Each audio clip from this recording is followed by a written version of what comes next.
పిసినారి దెయ్యం. కృష్ణాపురంలో ఒక పిసినారి దెయ్యం కథ చాలా ప్రాచుర్యం పొందింది.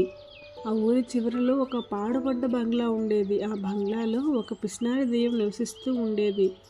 ఆ దారిలో ఎవరు వెళ్ళినా వచ్చినా ఆ దెయ్యం అస్సలు వదిలిపెట్టేది కాదు. ఆ పిసినారి దెయ్యం మనిషిగా ఉన్నప్పుడు చాలా పేదరికంలో బ్రతికింది. అందుకని చనిపోయిన తర్వాత ఈ పెద్ద బంగ్లాలో వచ్చి దెయ్యంలాగా మారిపోయింది. ఇటువైపుగా వచ్చి వెళ్ళే వారి దగ్గర డబ్బులు నగలు తీసుకొని వారిని బాగా భయపెట్టి పంపిస్తుంది. కానీ తీసుకున్న డబ్బు నగలు మాత్రం అస్సలు ఖర్చు పెట్టదు. ఒక్క రూపాయి కూడా ఖర్చు చేయకుండా పిసినారి దెయ్యంలాగా ఉంటుంది.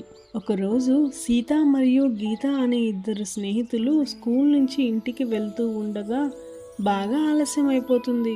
గీత, ఇవాళ స్కూల్లో ఎగ్జామ్ ఉండడం వల్ల బాగా ఆలస్యం అయిపోయింది కదా, ఇప్పుడు మరి ఇంటికి ఎలా వెళ్తాం?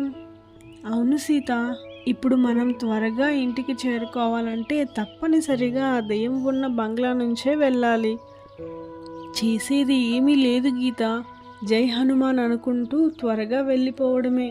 పిల్లలిద్దరూ పరుగున అటు నుంచి వెళ్ళడం మొదలుపెట్టారు. పిల్లలు అటుగా వెళ్ళడం ఆ పిసినారి దెయ్యం గమనిస్తుంది. కానీ వారిని ఏమీ చేయదు. బయటకు వచ్చి వారిని చూసి మళ్ళీ లోపలికి వెళ్ళిపోతుంది. సీత ఇంకా గీత పరుగుని ఇంటికి వెళ్ళిపోతారు. దెయ్యం వాళ్ళని ఏమీ చేయకుండా వదిలేసినందుకు చాలా భయపడతారు. ఒక్కసారిగా దెయ్యంపై వారికున్న అభిప్రాయం మొత్తం మారిపోతుంది. మరుసటి రోజు ఉదయాన్నే సీత ఇంకా గీత ధైర్యం చేసుకొని ఆ గోస్ట్ అక్కడ ఎందుకు ఉందో తెలుసుకొని దానికి సహాయం చేయడానికి ఆ హాంటెడ్ హౌస్కి వెళ్తారు. ఆ హాంటెడ్ హౌస్లోకి అడుగుపెట్టిన వెంటనే లైట్లు తలతలా మెరుస్తాయి. తర్వాత ఒక భయంకరమైన స్వరం వస్తుంది. ఎవరది? నా ఇంట్లోకి ఎవరు వచ్చారు? పచ్చటి పొగల మధ్యన ఓ దెయ్యం కనిపిస్తుంది. చేతిలో పొడవైన పిగ్గీ బ్యాంక్ పెట్టుకొని చాలా భయంకరంగా కనిపిస్తుంది. గీత చాలా ధైర్యంగా ఆ దెయ్యం ముందుకు వెళ్తుంది. దెయ్యం గారు, మీరు నిన్న మమ్మల్ని చూసి ఏమీ చేయకుండా వదిలేశారు. మీరు చాలా మంచివారు. అందుకే నేను మీకోసం చాక్లెట్ తెచ్చాను. ఇదిగోండి, తీసుకోండి.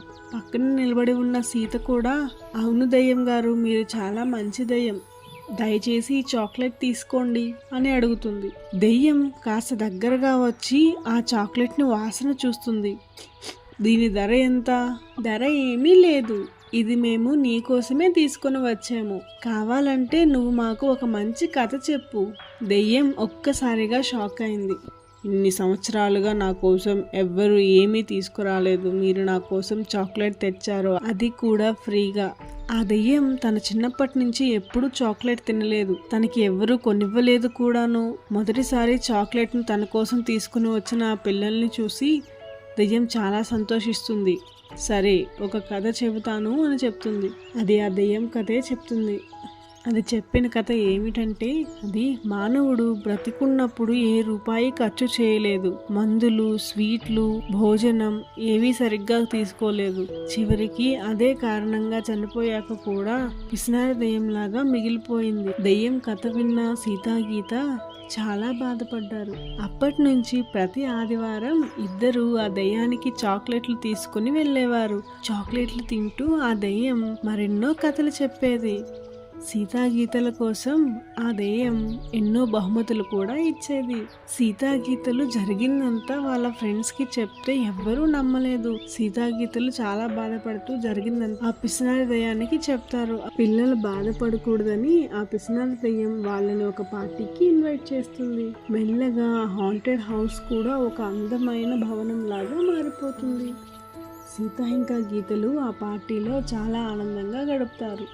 ఇప్పుడు ఆ దెయ్యం పిసినారిది కాదు, అందరితో తన ఆనందాన్ని పంచుకుంటూ ఉండే ఒక మిత్ర దెయ్యంలాగా మారిపోయింది.